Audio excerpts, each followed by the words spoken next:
a 10-year anniversary, a 5-star restaurant with a year-long waiting list, a 3-carat diamond glittering on her finger, and their first child, a miracle baby growing safely inside her. From the outside, Amelia Hayes had it all: the perfect husband, the perfect home, the perfect life about to begin. She was wrong, because tonight her husband wouldn't be toasting to her, or to their shared decade, or to the baby they both desperately wanted. He was about to raise his crystal glass and make a toast so catastrophic, so utterly soul-destroying, that it would burn their perfect world to the ground. And she was ready to serve him the ashes for dessert. The air in Cressida was thick with the scent of money and truffles. It was the kind of place where conversations were murmured, laughter was tastefully subdued, and the clinking of silverware against porcelain was a delicate symphony. For their 10th wedding anniversary, Marcus Thorne had, as usual, spared no expense. He'd called in a favor with the owner, a man he played golf with, to secure the coveted corner booth, the one with the panoramic view of the city skyline, a glittering tapestry of 1,000 other lives unfolding in the twilight. Amelia Hayes, 7 months pregnant, and feeling more like a beached whale than the radiant mother-to-be. Everyone said she was smoothed down the silk of her emerald green dress. The color was meant to bring out her eyes, Marcus had said, when he'd gifted it to her that afternoon. He'd also given her a new tennis bracelet diamonds, winking under the restaurant's artfully dim lighting. It was beautiful. It was expensive. It felt as cold as ice against her skin. "Happy anniversary, my love." Marcus said, his voice as smooth as the aged scotch in his glass. He reached across the table, his hand covering hers. His touch, which once sent shivers of delight down her spine, now felt like a brand. A decade. Can you believe it? A whole decade since you made me the happiest man on earth. Amelia forced a smile. It was a brittle thing, a carefully constructed mask she had been perfecting for the last 3 months, 2 weeks and 4 days. It's flown by Marcus. She knew exactly how long it had been. She was an architect, after all. Precision was her trade. She built worlds from blueprints, ensuring every line, every measurement, every stress point was accounted for. And for the last 3 months, she had been conducting a forensic analysis of the ruins of her own marriage. It hadn't been one single cataclysmic discovery. It was death by 1,000 paper cuts. It started with the scent of a perfume that wasn't hers, clinging to his suit jackets, a cloyingly sweet gardenia scent. Then came the late-night board meetings that coincided with charges for Ubers that ended nowhere near his downtown office, but in a trendy residential part of the city she'd never known him to frequent. Marcus was a creature of habit and luxury. He loathed Uber with a passion, preferring his chauffeured town car. He detested gardenias, claiming they gave him a headache. These were tiny inconsistencies, threads, sticking out from the tapestry of their life. So she pulled. The real evidence, the smoking gun, came from his American Express statement, the one he thought she never looked at. He was meticulous about his business expenses, but sloppy with his personal slush fund. Tucked between charges for his tailor and his monthly subscription to a vintage watch club was a recurring charge for a boutique hotel called the Seraphine. Not for a room, but for cocktails and dining, every Tuesday. For months. But the final soul-crushing blow was a charge from Cartier, a significant charge. She remembered the day. He'd claimed to be stuck in a merger negotiation that went until midnight. He'd come home smelling of exhaustion and that gardenia perfume. The charge was for a love locket, small model, rose gold. She had searched every inch of their sprawling minimalist home.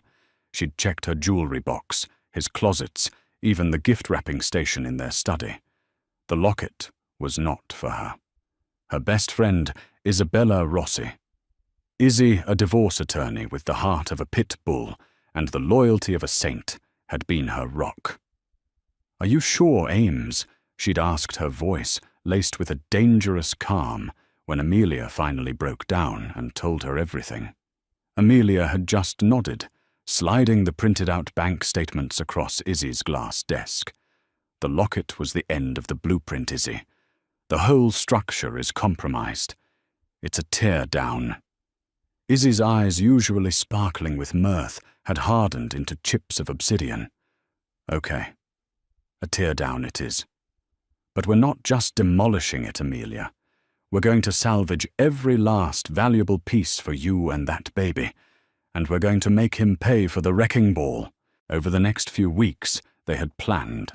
Izzy handled the legal machinery with terrifying efficiency, filing petitions, preparing injunctions to freeze their joint assets, drafting custody papers that would give Amelia sole physical and legal custody. Amelia's job was to play the part of the happy, expectant wife. She had to let Marcus believe his world was secure, his secrets safe. It was the most difficult role of her life, a brutal piece of performance art played out in their shared bed and over their morning coffee. Every time he placed a hand on her swollen belly and spoke to their son, they had decided to name him Oliver. A piece of her withered and died. "Hey, Ollie," he'd murmur, his voice thick with what she now knew was counterfeit emotion. "Daddy can't wait to meet you. We're going to have the best life, you and me and your beautiful mum." Tonight was the final act. "To us," Marcus said, now raising his glass again, his eyes a shade of blue that had once reminded her of a summer sky, now seemed murky, shallow. "To the next 10 years. And to our son, to Oliver. May he have his mother's beauty and, well, my business sense, I suppose." He chuckled, a self-satisfied sound that grated on Amelia's raw nerves. Amelia raised her water glass, the crystal cool against her trembling fingers. "To us," she echoed, her voice a hollow whisper. She took a sip, the water tasting like ash in her mouth. She could feel the weight of the thick, cream-colored envelope in her handbag. It felt heavier than the entire world. The waiter arrived to take their order. Marcus, ever the connoisseur, discussed the merits of the seared scallops versus the foie gras terrine with an intensity he hadn't shown her in years. He ordered for both of them, choosing her favorite sea bass, a detail that was meant to show he was still attentive, still her Marcus. It was a pathetic, transparent gesture. As they ate the first course, Marcus prattled on about a deal he was closing. A big one. A legacy maker, he called it. He was a partner at a high-flying private equity firm, Thorne & Sterling, a company founded by his formidable father, Sterling Thorne. Marcus had always lived in his father's shadow, desperate for his approval. This deal, he explained, would finally cement his own reputation. "Dad is... well, he's watching this one closely," Marcus said, a flicker of anxiety crossing his face, before being replaced by his usual cocksure grin. "But it's in the bag. By the time Oliver is born, we'll be more secure than ever. I'm building an empire for him, Amelia. For us. You're building it on a foundation of lies," she thought, taking a small, precise bite of her scallop. "And a foundation like that is designed to crumble." She let him talk, nodding and smiling at all the right moments. She was an observer now, a spectator at the demolition of her own life. She studied his face, the handsome, familiar lines and planes. How could a person look so much like the man she had married, yet be a complete and utter stranger? The love she'd felt for him had curdled into something else, something cold and hard and heavy. It wasn't just anger. It was a profound, bottomless disappointment. He hadn't just broken her heart. He had invalidated their entire history, turning their shared memories into a collection of lies. The main course arrived. The sea bass was cooked to perfection, its skin crispy, its flesh flaky. Amelia pushed it around her plate. Her appetite had vanished weeks ago. Every bite of food felt like a betrayal to the baby, nestled under her heart, forcing him to be nourished by a body racked with silent grief and simmering rage. "You're quiet tonight," Marcus observed, wiping his mouth with a linen napkin. "Everything okay, my love? Is the baby kicking?" "He's quiet, too," Amelia said, her voice even. "Maybe he's just enjoying the view." She looked out the window at the city lights, feeling 1,000,000 miles away from the man sitting opposite her. "Good boy," Marcus said with a laugh, completely oblivious. He refilled his wine glass, the third of the evening. He was getting comfortable arrogant.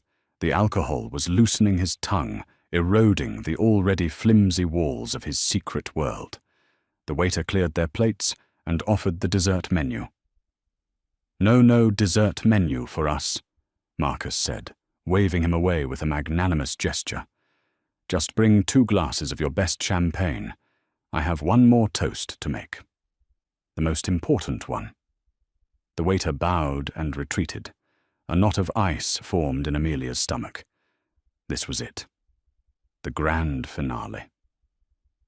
She slipped her hand into her purse, her fingers brushing against the crisp edge of the envelope. The champagne arrived in tall, elegant flutes, the bubbles rising in a frantic, celebratory dance. Marcus beamed, his face flushed with wine and self-satisfaction. He looked every bit the successful man celebrating a milestone, the bespoke suit, the Patek Philippe watch peeking from his cuff, the confident posture. He was a portrait of deceit.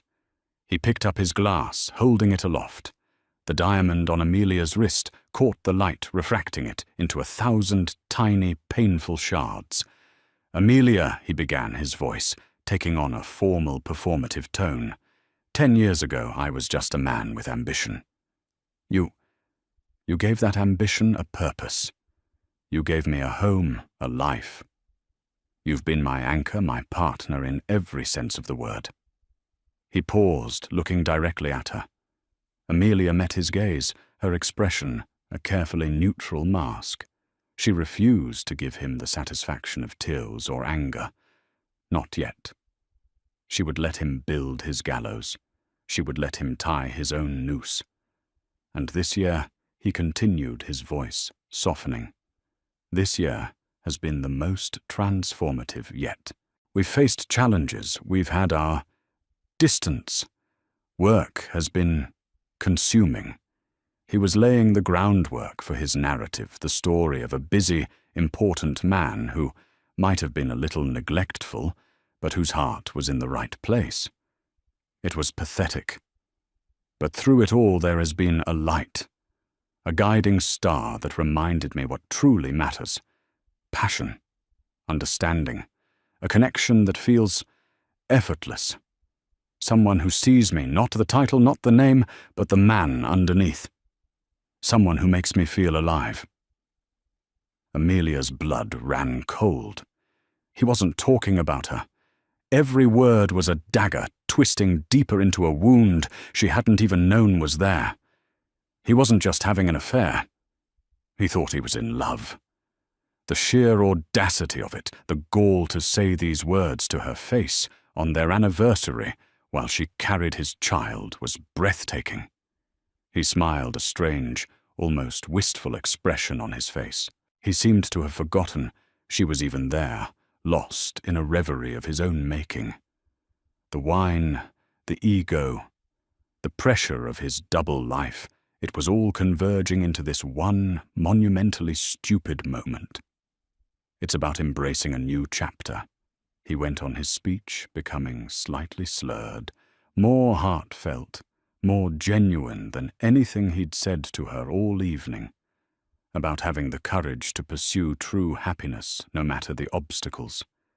It's about a love that is fierce and brave and doesn't ask for anything, but gives everything. It's everything. He raised his glass higher, his eyes shining with unshed maudlin tears. The restaurant's gentle hum seemed to fade into nothingness. The world narrowed to the space between them, a chasm of betrayal. And then he delivered the final fatal blow. The words tumbled out, a Freudian slip of epic proportions, a public confession masked as a tribute. "So I'd like to make a toast," he declared, his voice ringing with a conviction that chilled her to the bone. "To a future filled with that kind of light and passion. To my one true partner. To Lily." The name hung in the air between them. Lily. It wasn't a mumble. It wasn't a mistake he tried to catch. He said it with clarity and reverence. He had toasted his mistress at their 10th anniversary dinner. For a split second, the universe seemed to stop.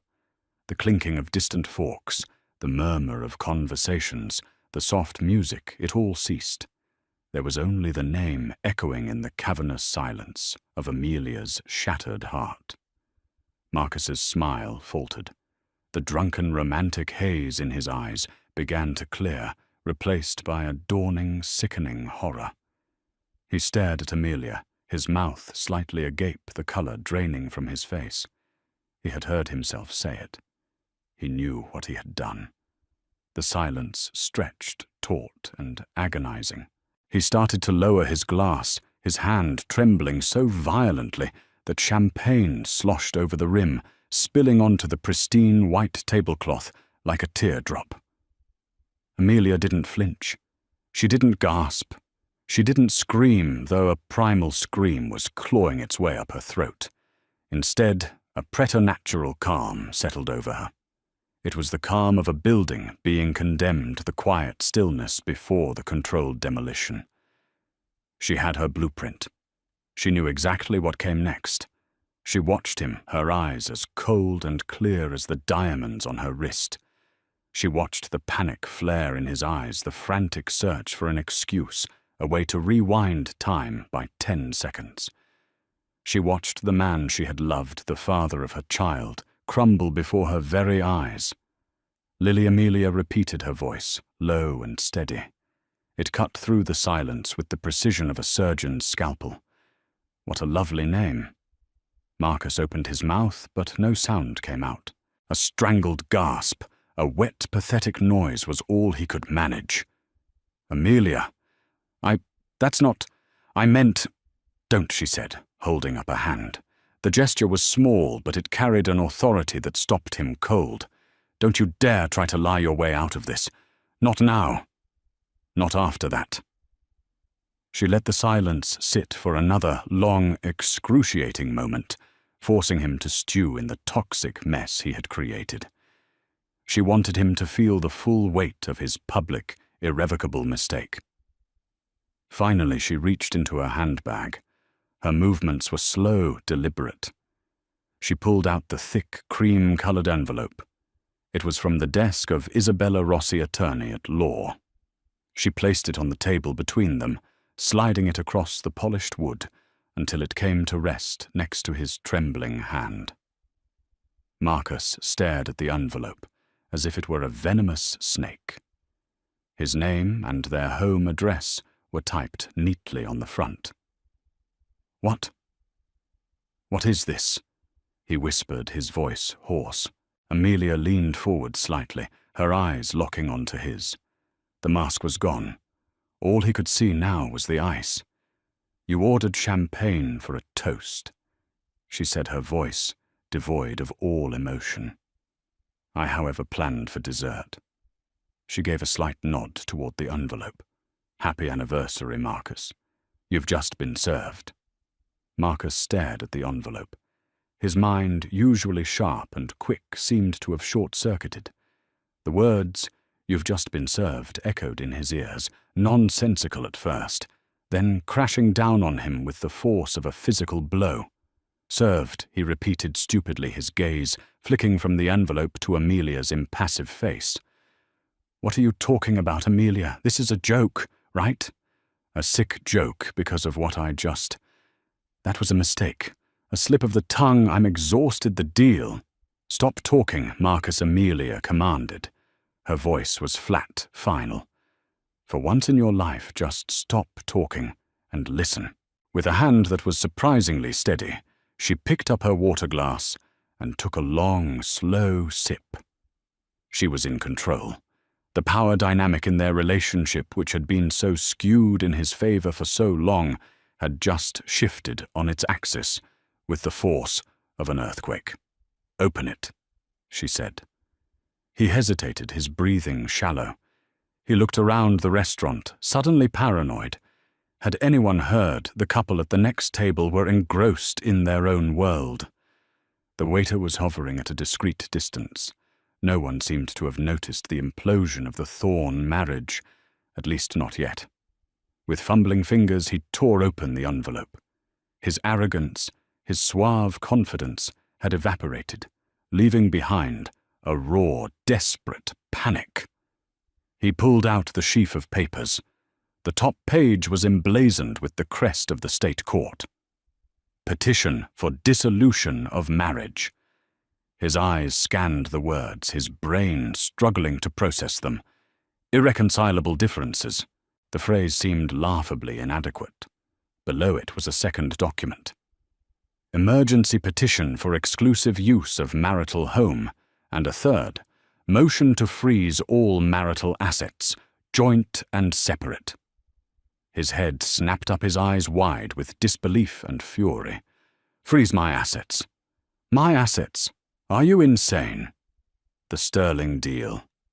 "Amelia, this could ruin me. This could destroy the firm. It seems you should have thought of that before you started financing a second life with our money," Amelia said coolly. She was enjoying this, she realized, with a distant sense of shock. Not the pain, but the reclaiming of her power. The execution of a perfect, devastating plan. He frantically shuffled through the pages. Behind the legal petitions were the exhibits. Izzy had called them the kill shots. Exhibit A, a year's worth of credit card statements with the charges for the Seraphine Hotel and the Cartier locket highlighted in vicious yellow. Exhibit B, printed Uber receipts, showing the pickup from his office and the drop-off at a luxury apartment building in the West Village, an address that was not their home. Exhibit CA, printout from the Cartier website, showing the exact love locket, small model, rose gold he had purchased. And finally, Exhibit D, the one that made Marcus's blood turn to ice water. It was a single crystal-clear photograph, a candid shot of him and a stunning, dark-haired young woman laughing as they left the Seraphine just last week. He had his arm around her, and gleaming against her collarbone was the delicate, unmistakable rose gold of the Cartier locket. How did you—" He stammered, the papers trembling in his hand. "You're a creature of habit, Marcus." Amelia said, a ghost of a smile touching her lips. "Your patterns are predictable. Your arrogance made you sloppy. You hired a private investigator without even knowing it." "Me." He slumped back in the booth, defeated. The fight went out of him, replaced by a wave of pure, unadulterated terror. He looked at her, really looked at her for the first time that night. The woman across from him was not the gentle, accommodating wife he had taken for granted. This was a stranger, a woman with eyes of steel and a heart encased in ice. "Amelia, please," he begged, his voice dropping to a desperate whisper. He reached for her hand. She pulled it away, as if his touch were poison. "We can talk about this. We can fix this. Think about Oliver. Think about our son." The mention of their child's name was a match to a gasoline-soaked rage she had kept banked for months. Her calm exterior finally cracked. "I am thinking of him," she hissed, leaning forward, her voice a venomous whisper that was for his ears alone. "I am thinking about how I will not raise my son in a house of lies. I will not teach him that this is what a marriage looks like. I will not let him have a father who is a coward, a cheat, and a fool who is so pathetic he toasts his mistress by name in front of his pregnant wife on their anniversary." Every word was a perfectly aimed blow. He visibly flinched. You didn't just cheat on me, Marcus. You desecrated everything. Our home, our vows, our past, our future. This baby. Her voice broke for a second, and she placed a protective hand on her stomach. This baby was supposed to be our miracle, and you turned him into collateral damage in your sordid little affair. She stood up, her movements fluid and graceful. She was done. The final scene of her old life was over. She looked down at him, a broken man sitting amidst the wreckage of a $10,000 dinner and a 10-year marriage. The locks on the house will be changed by morning, she said, her voice regaining its composure. A courier will be at your office with a copy of the temporary restraining order. You are to stay 500 feet away from me and the house. Your personal effects have been packed. They are at your father's house. His head shot up at the mention of his father. My father. You told my father the terror in his eyes was now absolute. Izzy had a professional courtesy call with his lawyer an hour ago, Amelia said, to inform him of the asset freeze. I imagine you'll be hearing from him shortly. She had saved the worst for last. Marcus's affair was a personal failing, but jeopardizing the firm, bringing public scandal to the Thorne and Sterling name, that was a sin his father, Sterling Thorne, would never forgive. She had not only dismantled his marriage, she had detonated his entire professional life and his relationship with the one man whose approval he craved above all else. Without another word, Amelia turned and walked away. She didn't look back. She walked through the hushed restaurant, her head held high, the emerald silk of her dress flowing behind her. She could feel the eyes of the other patrons on her, but she didn't care. She was the architect of her own life again, and she had just laid the foundation stone for a new one. She stepped out into the cool night air, leaving Marcus Thorne alone in the corner booth with a glass of celebratory champagne, a bill he could no longer pay, and the smouldering ruins of his entire world. The crisp night air felt like a slap, shocking Amelia out of the refrigerated calm of the restaurant and into the dizzying reality of what she had just done. The drive to Izzy's apartment was a surreal journey through a city that was suddenly alien. The familiar skyline, a panorama of glittering lights that had been the backdrop to her execution, now seemed to mock her. Each illuminated window, a tiny world that was still intact, unlike her own. She didn't cry. The emotional shock had formed a kind of armor around her, a brittle shell of numbness that kept the howling grief at bay. She was aware of the hum of the tires on the pavement, the weight of her own body in the leather seat, and the phantom sensation of the heavy envelope, now gone from her purse, but forever imprinted on her memory. When she finally stepped into the warmth of Izzy's apartment, the carefully constructed shell began to fracture. Izzy, foregoing words, simply opened her arms. The embrace was fierce and grounding, and it was only then that Amelia's body began to tremble, a violent, uncontrollable shuddering as the adrenaline began its slow, painful retreat. It's done, Amelia whispered, her voice a raw, unused thing. I did it, Iz. I know. I got the call, Izzy said, guiding her to a deep, comfortable sofa and wrapping a cashmere throw around her shoulders. Sterling's lead counsel. A man who sounds like he chews gravel for breakfast. He didn't say much, just, the package has been delivered, and the target is apocalyptic. His words. You're a warrior, Ames. Amelia shook her head, sinking into the cushions.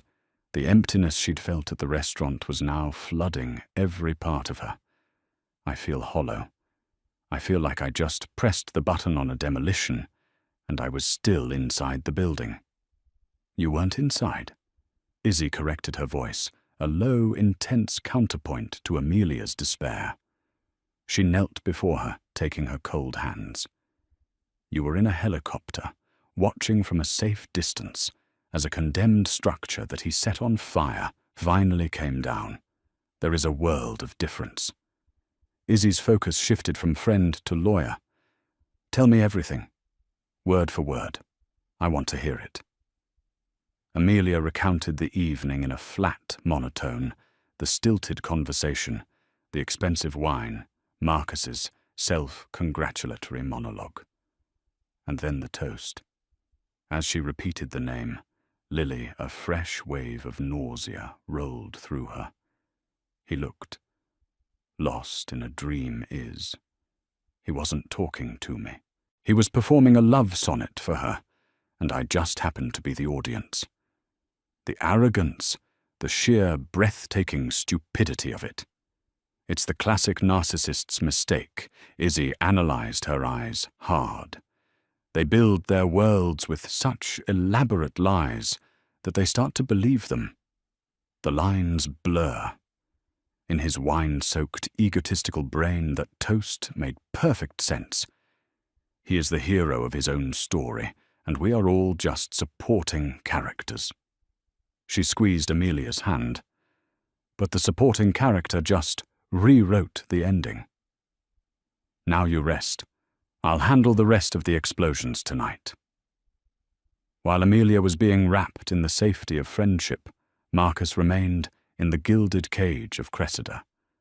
He was a statue in a bespoke suit. The divorce papers lay on the table like a death certificate. His mind, usually a high-speed engine of deals and strategies, was a sputtering, stalling wreck. He kept replaying the last 10 minutes, the sequence of events, seeming both impossible and horrifyingly real. The name leaving his lips, the look in Amelia's eyes not of heartbreak, but of cold, crystalline fury, an expression he had never seen before. The envelope. You've just been served. The words finally broke through his denial. This wasn't a spontaneous, angry outburst from her. This was premeditated, calculated. The highlighted bank statements, the photograph, the legal petitions, this was weeks, maybe months of planning. He hadn't just been caught. He had been hunted. The woman he'd dismissed as a gentle, accommodating homemaker had just performed a corporate-level, hostile takeover of his life. The waiter, a young man with terrified eyes, approached the table. "Sir, the bill." He placed the leather folder on the table and retreated as if it were radioactive. Marcus stared at it. The amount was just a number, usually meaningless. Tonight it was a symbol of his impotence. Motion to freeze all marital assets. He pulled out his wallet, his fingers fumbling for the black card that had always been his key to the world. For the first time in his adult life, he felt a sickening lurch of fear that it would be declined. His phone began to vibrate, a frantic, insistent buzzing against the polished wood. The screen lit up with a name that turned his blood to ice, Sterling Thorne. He watched it ring the sound, an alarm bell signaling his own execution. He couldn't answer. He couldn't not answer. On the fourth vibration, his hand moved of its own accord. "Father," he croaked. The voice that answered was not the booming roar he expected. It was something far more terrifying, a controlled Arctic calm that promised utter destruction. "Marcus, I have just concluded a call with my lead counsel, who was in turn contacted by Isabella Rossi. I'm told she is your wife's attorney. A very thorough woman, it seems. Father, I can explain everything. It's a misunderstanding. Amelia is emotional. She's pregnant. Do not insult my intelligence by treating me like a fool." Marcus Sterling's voice sliced through the line. A misunderstanding does not come with a professionally prepared motion to freeze the assets of a senior partner. An emotional outburst does not include photographic evidence and a restraining order. This is the result of prolonged systemic stupidity on a scale I have heretofore believed you incapable of. There was a pause. The stability clause in the Omnicorp deal, Marcus. Do you remember it? It stipulates that any public scandal, financial or personal, involving a key partner, can trigger a re-evaluation. Our investors are skittish by nature. You have just handed our rivals a nuclear bomb and pointed it directly at the head of this firm, my firm. I can fix it. Marcus pleaded desperation, making his voice high and thin. I'll talk to her. I'll make this go away. You will do nothing. Sterling's voice dropped to a lethal whisper. Because you are nothing. You are a liability. Your personal effects are being packed by my staff as we speak. They will be waiting for you in the foyer of my house. You are suspended from all duties at Thorne and Sterling, pending a board review that I assure you will not go in your favor. Do not come to the office. Do not contact any of our clients. Do not speak my name.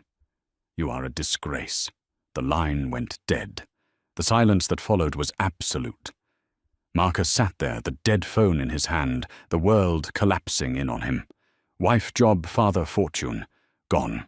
All gone. In the wreckage of his mind, a single name surfaced, a last-ditch hope for a life raft. Lily. She loved him. She understood him. She was his future. He dialed her number, his fingers trembling. She answered on the second ring, her voice a warm, sleepy balm on his shredded nerves. Hey, you. I was just dreaming about you. Lily, he gasped, his voice breaking. It's a catastrophe. It's all gone wrong. What is it, baby? Did the deal fall through? Her voice was laced with concern. Worse. Amelia. She knows everything, Lily. She just served me divorce papers in the middle of our anniversary dinner. She froze my accounts. She has pictures of us, the locket, everything. A beat of silence. Then another. It was a different kind of silence than his father's. It was analytical, the sound of a calculation being run. She served you. Lily's voice was suddenly sharp, stripped of all its previous warmth. How did she know? What exactly did you do, Marcus? I don't know, I might have said your name. In a toast. It was a mistake you toasted to me. The disbelief in her voice was quickly replaced by a cold, hard anger. In front of your pregnant wife, are you an idiot? He flinched. Wait. You told me she was using a surrogate. You told me the pregnancy wasn't real between you. You said you two were completely estranged, that your marriage was a business contract for your father.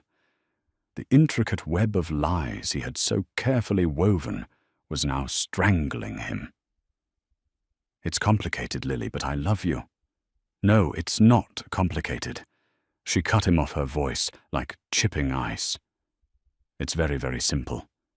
You lied to me. You lied about your wife, about your baby, about your marriage. You sold me a prospectus on a future that was based on fraudulent information. She was using the language of her profession, and it terrified him. Let me get this straight. Your wife, who is actually and truly pregnant with your biological child, has just legally castrated you. She's frozen your money, and your father, whose approval you worship, is about to find out you've jeopardized his company for an affair. You are a bad investment, Marcus. You have no capital, no leverage, and your stock is in a free fall. What precisely is your value to me now? I thought you loved me, he whispered, the final vestiges of his world crumbling. A short, bitter laugh came down the line. I was in love with the man you promised you were going to be. The man who was leaving his sham marriage to build an empire with me. That man, it seems, does not exist. The man who does exist is a broke, disowned, soon-to-be father in the middle of a catastrophic divorce. I have a career to think of. My firm does not look kindly on this kind of scandal. Don't call me again. Lose my number. The call ended. He was adrift in a silent, unforgiving ocean. He had lost everything and everyone. 2 days later, Amelia was curled on Izzy's sofa, wrapped in the same cashmere throw, trying to read a book, but mostly just staring into space. She was in a strange limbo, the calm after the storm, but before the long, arduous clean-up. A sharp, decisive knock echoed from the front door. Izzy, coming from the kitchen with a cup of tea, frowned. "I'm not expecting anyone." She opened the door. Standing in the hallway was a woman who radiated a steely, formidable composure. She was wearing a perfectly tailored trench coat, and her dark hair was pulled back in a severe, elegant bun. But it was the object gleaming at her throat that made Amelia's breath catch in her lungs. A delicate rose-gold Cartier locket. It was Lily. Her expression was not apologetic or gloating. It was the impassive, focused look of a CEO entering a hostile boardroom. "Amelia Hayes," she asked, her voice as crisp and cool as an autumn morning. Her eyes flicked past Izzy and settled on Amelia. There was no pity in them, only a chilling pragmatism. Amelia's hand flew to her belly, a protective, primal instinct. She felt Izzy tense beside her, ready to slam the door. "What do you want?" Amelia managed to ask, her voice barely a whisper. Lily met her gaze directly. "My name is Lily Renault," she stated, as if announcing herself for a deposition. "I believe you and I have been unwillingly involved in the same disastrous merger. I think we need to talk." The silence Lily Renault left in her wake was more profound than any sound. It was a vacuum filled with the weight of unspoken possibilities and the faint, lingering scent of her expensive, determined perfume. Amelia, Izzy, and the small black USB drive formed a strange trinity in the center of the living room. For a long moment, no one moved. It was Izzy, ever the pragmatist, who broke the spell. She picked up the drive, holding it between her thumb and forefinger, as if it were a rare and volatile jewel. "Well," Izzy said, a slow, predatory smile spreading across her face. "I've seen bitter exes and I've seen scorned lovers. But I have never in my entire career seen such a beautifully packaged, professionally executed instrument of mutually assured destruction. This woman isn't just slamming the door on her way out. She's burning the whole building down and salting the earth." Amelia finally let out the breath she'd been holding. It came out as a shaky, almost hysterical laugh. "She called our lives a disastrous merger." "She's not wrong," Izzy conceded, walking over to her laptop on the desk. "But now we're the majority shareholders in his demise." She plugged the drive in her fingers, flying across the keyboard. Files popped up, organized into neat, damning folders. Sterling deal due diligence, internal memos, Q3, creative accounting projections. It was a corporate assassin's toolkit. "What do we do with it?" Amelia asked, her voice quiet. A part of her, the part that still remembered the boy she'd fallen in love with in college, felt a pang of something heavy and sad. This wasn't just revenge. This was obliteration. Izzy leaned back in her chair, her eyes gleaming with strategic fire. "We don't do anything reckless. We don't just leak it to some gossip blog. That's messy. That can be traced. No, we are surgical. I have a contact, a journalist at the Wall Street Journal, a real bloodhound named Peterson, who lives to expose corporate malfeasance. We give it to him. An anonymous tip. He'll be legally protected by his source shield, and he has the resources to verify everything independently. By the time the story breaks, it won't be about Marcus Thorne's affair. It will be about Thorne and Sterling's potential SEC violations. It moves the narrative from the personal to the criminal."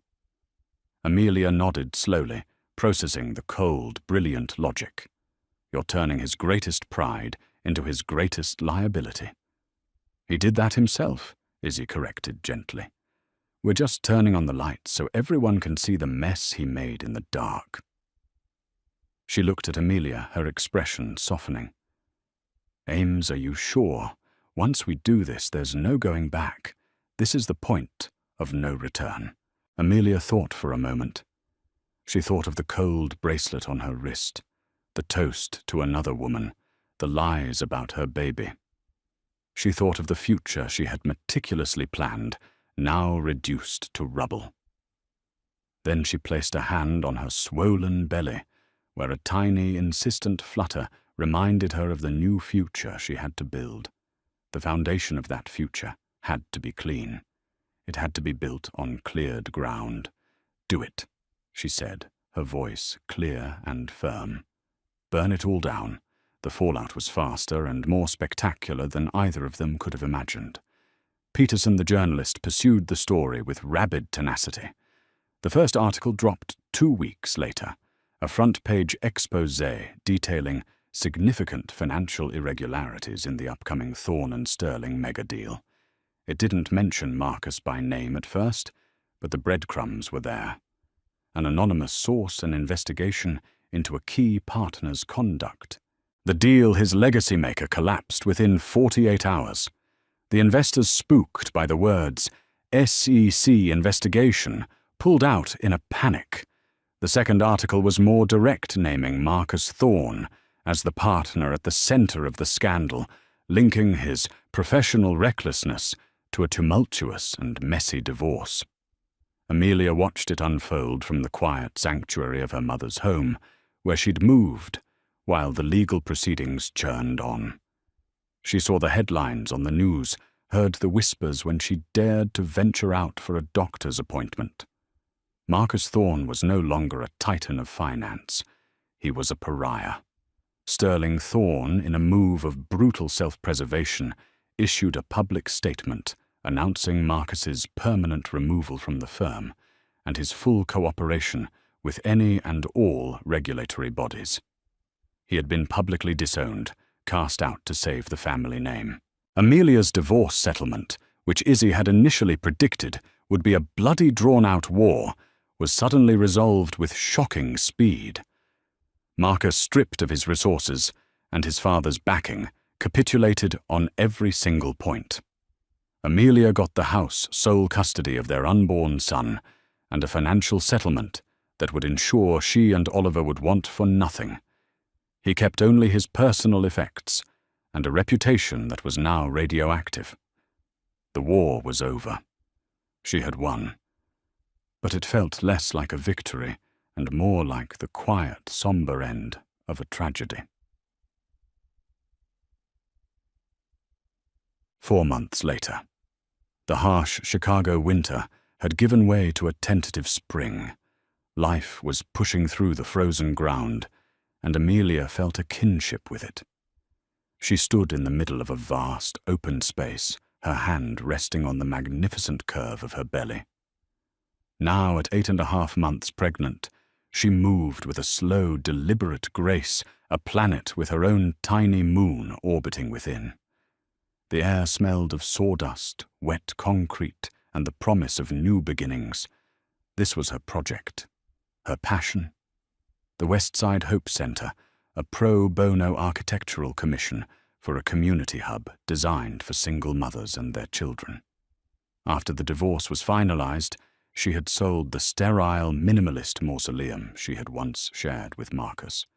The memories there were tainted, the very walls imbued with deceit. She used a portion of the settlement to help fund this center, a place of light and support, a place whose very bones were honest. She ran a hand over a newly installed support beam, feeling the solid, sturdy grain of the wood. She was building again, and it was healing her. Here she wasn't the scorned wife from the headlines. She was Ms. Hayes, the architect. Her vision was respected, her decisions final. She managed gruff foremen and argued about load-bearing walls and HVAC systems with a confidence that had been steadily growing within her. This work and the life growing inside her had become her entire world. There were hard moments, of course. Attending a prenatal class alone had been a unique form of torture, sitting amidst a sea of beaming, hand-holding couples. Decorating the nursery in her new, smaller home had brought on a wave of grief, so profound it had knocked her off her feet, forcing her to sit on the floor and weep for the family she was supposed to have, for the father who would never read a bedtime story in the rocking chair she had so carefully assembled. But with each tear she felt a little cleaner. With each challenge she met at the construction site, she felt a little stronger. She was no longer defined by Marcus's betrayal, but by her own resilience. Her phone, buzzing from the pocket of her maternity jeans, startled her. She pulled it out, frowning at the unknown number. Probably a supplier with another delay. "This is Amelia Hayes." A pause. Then a voice she hadn't heard in months. A voice that was no longer smooth and confident, but hesitant, frayed around the edges. No, it was Marcus. An invisible wall slammed down inside her. Her hand instinctively tightened on the blueprint she was carrying. "What do you want, Marcus? You're not supposed to be contacting me directly. I know, I'm sorry. The lawyers are done, the papers are signed. This is just me. Not that person. The one from before." He took a shaky, audible breath. She could picture him not in a corner office, but in a small, empty room somewhere. "I've had a lot of time to think." Sitting in silence. There's nowhere to hide from yourself when it's quiet. He paused and she waited, saying nothing, offering him no encouragement. "I needed to say it," he finally continued, his voice cracking with a raw emotion she hadn't heard since they were young and truly in love. "I'm sorry. And I know how pathetic that word sounds. It's not enough. It will never be enough. I'm sorry for the affair, for Lily, for the lies. But it's more than that. I'm sorry for who I became. A weak, selfish man, hiding in his father's shadow, so desperate to feel powerful that he destroyed the only real and good thing in his life. You." Tears pricked at Amelia's eyes, but she refused to let them fall. This was the confession she had once screamed for in the dead of night. Hearing it now felt clinical. It was a diagnosis of a disease she had already survived. "I broke everything, Amelia," he whispered, his voice thick with shame. "Our past, our future, our son. My God, our son. He's going to have a father who is a failure and a disgrace. And that's my fault, all of it. I don't expect you to forgive me. I don't deserve it. I just couldn't let my last words to you be a lie over dinner. I had to try just once to tell you the truth." She listened to the silence after he finished, the sound of his ragged breathing on the other end of the line. The anger she had carried for so long, the white-hot rage, had cooled. In its place was a vast, quiet plain of pity and sadness. He wasn't a monster anymore. He was just a broken man. "I heard you, Marcus," she said, her voice softer than she expected. It was an acknowledgement, not an absolution. It was a simple statement of fact. "That's all I can give you." "I know," he whispered. "That's more than I deserve. Be happy, Amelia. You and Oliver. You've earned it." He ended the call. Amelia stood motionless for a full minute, the phone still pressed to her ear. Then she slowly lowered it and slipped it back into her pocket. The final tether to her old life had just been severed. It didn't feel triumphant. It felt final, like closing a very thick, very heavy book. She took a deep breath, inhaling the scent of creation around her. She looked at the strong, bare bones of the building, a skeleton waiting for her to give it a heart. She looked at the light pouring through the unfinished windows, promising warmth and clarity. She was building a place of refuge for others, and in doing so had built one for herself. She pulled a water bottle from her bag and unscrewed the cap. Holding it up in the dusty sunlit air, she made a silent toast. It wasn't to a man or a memory or a decade of shared history. It was a toast to the empty rocking chair in the nursery that she would fill with love all on her own. It was a toast to the strength she didn't know she had. It was a toast to her son, who would be born into a world built on a foundation of truth and resilience. A toast to the beautiful, imperfect, and magnificent life that was hers and hers alone to design. This time there would be no compromises, no hidden flaws. This time she was the sole architect. And the work was just beginning. Amelia's story is a chilling reminder of how the perfect picture can be a carefully crafted lie, and how betrayal can come from the person you trust the most. It's a journey into the heart of darkness, where love curdles into lies, and a celebratory dinner becomes a courtroom. But it's also a powerful testament to the incredible strength it takes to tear down a life built on deceit in order to build a new one founded on truth and self-worth. She walked through fire, but she didn't just survive. She emerged as the architect of her own destiny, stronger and more resilient than ever before.